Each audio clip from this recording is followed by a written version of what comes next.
From the Journal of Darth Plagueis, the Wise. What is the Force? The Jedi say it is created by life, but say the Force creates life. It is a simple deduction, an obvious conclusion when supported by structured experimentation. Yet, consider this, the galaxy's leading scientific minds are largely ignorant of the Force, and the galaxy's most skilled Force users reject science. The latter are caught up in romantic mysticism, convinced they have been called by a higher power. The former have no excuse. Thus, I will be the first to pursue this line of inquiry. A scientific understanding of the Force is not the same as the memorization of incantations. Science seeks to understand the principle behind a reaction, not merely how to replicate it, particularly when the formulas for the reactions are bloated with centuries of empty ornamentation. The Sith of old never asked these questions, for tradition and obedience extinguished their spark of curiosity.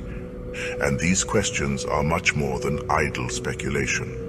My science will remove everything superfluous.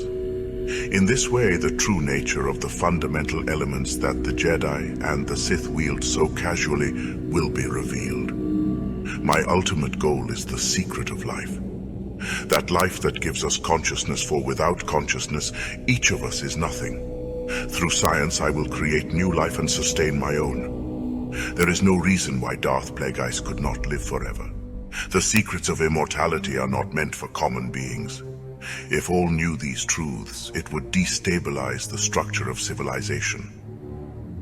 I do not wish to live in a galaxy where any fool can perpetuate his ignorance for eternity. And then there are the tales of Sith ghosts, said to haunt everything from the tombs of Korriban to the ancient Sith relics held within the Jedi Temple on Coruscant. Is it possible that these masters of the dark side succeeded in preserving their awareness after their physical deaths? If so, can they still be queried for their secrets? In all of my travels to worlds rich with ancient Sith history, I have only come across one spirit of an ancient Dark Lord. It was when I was boarding my ship during my last visit to the Valley of the Dark Lords, when I beheld a vision of the long-dead Sith Lord Marka Ragnos. The apparition challenged my claim to the Sith title and railed against my plan to dismantle the traditions of Korriban. But the vision of Ragnos would not answer my questions nor my delineated inquiries. He snarled and disappeared in a whirl of smoke. I wonder to this day if that brief episode had simply played out in my mind. All things considered, I doubt this story is worth relaying to Sidious, who is busy training Talzin's child on Mustafar. The young boy may prove to be a useful tool in my ascent to true power. Like the Jedi, the Sith have their religion too. Since the time of Korriban's savage primitives, our order has become encumbered by rituals in the way that a starship accumulates Minox. This ends with me. I will replace those beliefs with truth, rationality, and the rule of the gifted. I am free from blind obedience to symbols and mysticism. I will end the traditions that have bound the Sith throughout their history.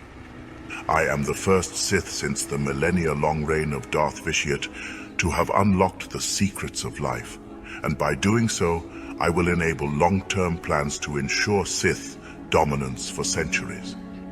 I am not a creature of superstition, but if the robes of the prophesied Sith are fit, I see no reason not to claim them for myself.